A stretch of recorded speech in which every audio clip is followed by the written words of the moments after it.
Hi everyone, Renee here. Today I'm addressing a subject that I get asked about all the livelong day from you guys. We're talking about Milia. So these are bumps that are really kind of confusing. They're usually like white or maybe even a little yellowish sometimes. They mostly appear around our eyes, but not exclusively, because they can also appear on your forehead, on your cheeks, nose, and also on your chest area. On some people, they can appear as clusters or like seeds under the eyes. On me, they look more like zits. They look more like whiteheads or closed comedones. They really protrude, but you can never pick them with any success because I've tried.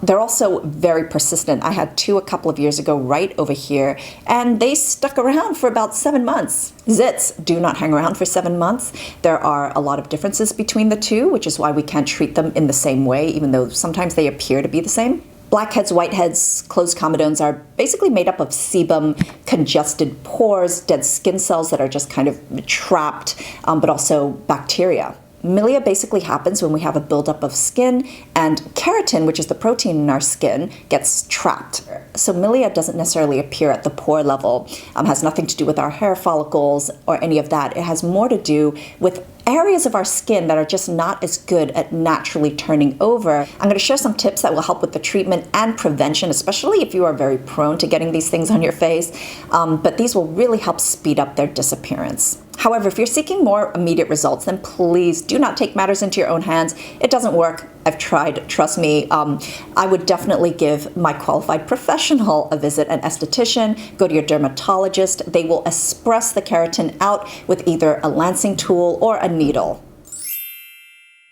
It's important to note that Milia does take time to form because it is a buildup of dead skin and the keratin. So it's not something that just happens as an immediate reaction to an eye cream or a product. While thick, heavy products on your skin could actually make things worse, especially if you're already Milia prone, they are not the sole cause. We've seen Milia on babies. I've also seen it on guys who literally do nothing. They put no products on their face, not even sunscreen. Other than heavy occlusive products, another determination of whether we are going to be Milia prone or not, and the kind of Milia that we get has a lot to do with genetics. Obviously, a lack of cell turnover and exfoliation is a cause. A big contributor is actually any kind of damage that happens around your skin. So a lot of this is sunburns or any kind of sun damage can cause Milia. Anytime our skin is put through any kind of trauma, it can be severe, but it can also be something as simple as if we're just too aggressive with our exfoliation, or even particularly around our eye area, if we're removing our eye makeup and we're doing it like really aggressively, using cleansing tools, using washcloths and just like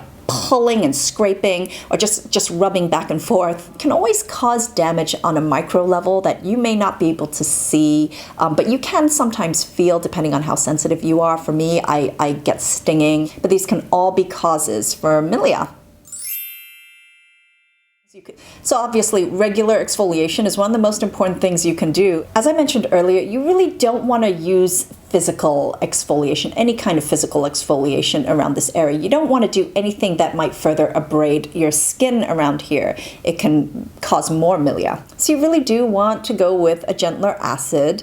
This is a tip I got from Alicia Yoon from Peach and Lily when I sprouted one right over here recently, and it actually is almost gone at this point. I just take an acid toner, which I prefer for doing something like this rather than a serum or whatever. Acid toners just work really well for this step. But I take cotton swab and I put some on there, and I just take my time and work over that area where the Milia is.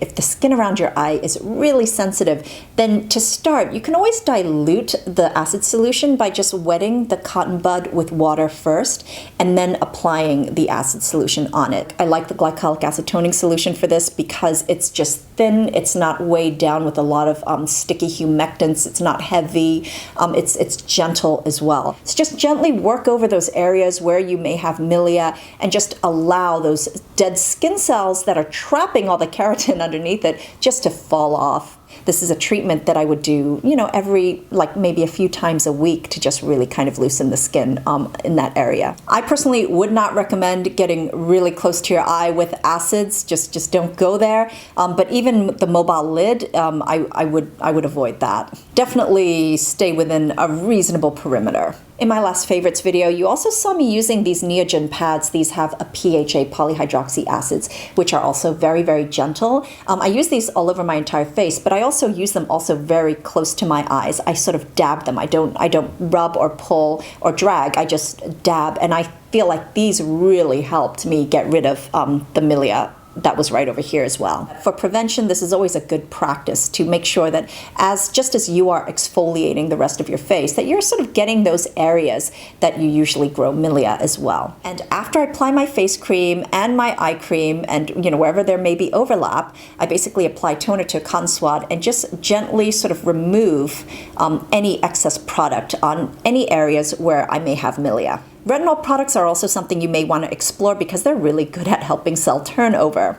The serum that I used and have found really effective in terms of just making sure that this area is nice and smooth is this one from Dr. Dennis Gross. It's his Ferulic and Retinol Triple Correction Eye Serum. This is really potent stuff. If you start by using this very liberally and like twice a day, you may experience, dryness, sensitivity, peeling, depending on how your skin just reacts to the product. Some people will find this gentle, whilst others will feel there's an adjustment period, so it really depends, but definitely go into it with some measure of caution. Not only does it have retinol in it, but it also has glycolic, mandelic, it's got salicylic, so it sounds kind of scary, but somehow the formulation, the way it is, it just works. I mean, one of the main key ingredients in here is Centella asiatica, so it is very soothing as well. There's a lot of, obviously ferulic acid, there's antioxidants in here. This gel is actually very lightweight and it feels really soothing on the area around your skin, and it's very hydrating as well. I've never had any issues using this, but then I tend to be always just more conservative with using things like this, but I just find it so great for like smoothing out the skin under here, any kind of fine line issues you may have. I find it really effective for that. So an eye cream I find really, really quite special is the BeautyRx Gentle Exfoliating Eye Cream. I haven't really come across that many exfoliating eye creams or ones with acids in them. So this uses glycolic acid, but it is absolutely a beautifully nourishing eye cream as well. This really is the most effective of what I have tried. Not only does it actually moisturize the skin around my eyes, but I feel like this really brightens it up and smooths it out. This is pH balanced to be effective, but non-irritating. It's got a beautiful, creamy, lightweight texture that's moisturizing and very hydrating. This has never irritated my skin, never irritated my eyes, although they say don't put it on your mobile or your upper eyelids, so I avoid that. This is a great, consistent eye treatment if you are Milia prone, but also if you just don't want the fine lines, you want the brightening, and you want just smoother skin around here, which is, something I desperately need. Mainly because I do get flaking around my eyes. They do tend to be quite dry, so it gets rid of all of that. So if you don't want to deal with the retinol eye serum and you just want one product that will moisturize your skin as well, and you want an eye cream with retinol, then I've been really impressed by this drugstore option. This is, I think it's exclusive to CVS. It's Skin and Pharmacy Retinol Eye Cream. So I picked this up not too long ago. I did have an incident end of last year where I put tretinoin. I just got very cavalier and I put tretinoin around my eyes and it was a disaster. I went in hot. I was just not ready for it yet. So I figured that I was going to try something gentler first, and something that was specifically created for the eye area. I would say that out of the other drugstore options that I have tried as far as retinol eye creams go, I've tried the ROC Retinol Correction as well as Neutrogena's Rapid Repair. This one is definitely my favorite of them all. This is the best in my opinion. I just feel like this is a much better formula. It feels better and I feel it just works really well. I love the fact that it states that it's got 0.15% retinol in here, but it's also got vitamin K, which is great for the eye area because it's good for brightening, discoloration, but it's also got vitamin C and E as well. It's got the cholesterol and the fatty esters for moisturization. It's got no fragrance. This is just a really solid eye cream. The texture of this is just really nice. It's silky, it's creamy, but it's sort of like a gel cream, so it's not thick creamy.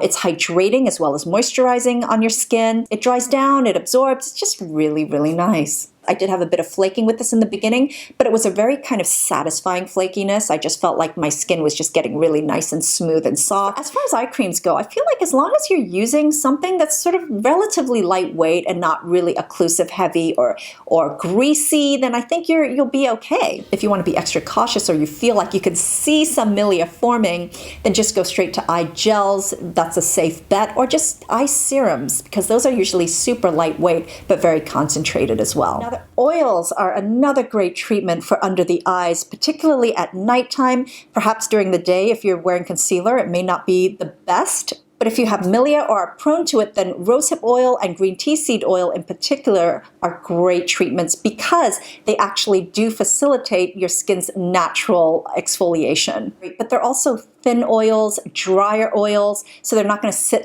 on top of your skin and cause any kind of, congestion. The oils I would stay away from are the very fatty ones. Definitely don't even, coconut oil should not be here. Olive oil is another one. Avocado oil, macadamia nut, just the very sort of fatty ones you may want to avoid and just stick to the drier ones. So I hope you found this helpful, everyone. Thank you so much for watching, and until next time, I'm wishing you great skin health. Bye!